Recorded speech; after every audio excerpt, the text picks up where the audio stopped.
Magandang umaga po sa inyong lahat. Ito po si Dr. Jeff Ho. Well, ang pag-usapan po natin ngayon ay yung sakit po na TB, no, or tuberculosis. Kadalasan pag sinabi natin ng TB, ang tinutukoy po ng mga layman or mga tao ay yung TB ng baga.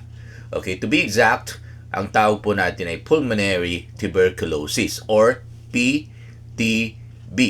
Okay, TB for short. Well, of course, ang TB or tuberculosis ay hindi lang po sa baga ang apektado, no? Okay? Maraming parte ng katawan natin ay matatamaan rin po ng mikrobyo ng TB. Pero syempre sa umpisa, okay, papasok talaga ang TB ng mikrobyo. Okay? Sama-sama sa hangin, pasok sa ilong, dadaan sa lalamunan, dadaan sa upper airway or tinatawag niya trachea at saka bronchi, at finally sa baga. Ang doon po ang pinakahuling destinasyon, no? Okay. So, galing sa baga, pwede ito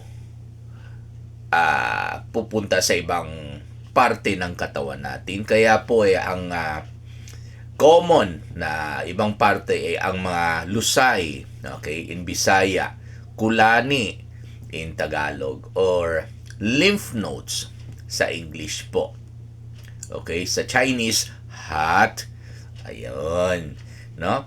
So, kaya po marami po tayong pasyente na wala naman po silang TB sa baga, pero nagkakaroon po sila ng TB sa kulani. Meron na kulani sa leeg, no? Karaniwan po nasa kulani sa leeg, no? Okay? Yung iba naman po, pati yung kulani na sa kilikili. Okay? Kaya po, pag meron po kayong bukol sa kilikili na hindi po gagaling sa antibiotic, no? Yung antibiotic na hindi para sa TB, okay? At maaring ito po ay TB okay, ng kulani sa kilikili po ninyo. Meron po tayong pasyente na pati kulani sa singit, no? Dito sa groin or inguinal area. Okay? At meron po tayong TB ng kulani. Nandito yung kulani dito sa malapit dito sa chest, no? So, katabi po ng itong tinatawag natin na sternum, no? Meron po tayong pasyente na ganyan po. Okay? Bukod sa TB ng kulani, okay, ang TB po ay pwede po pupunta sa buto, no? Lalo yung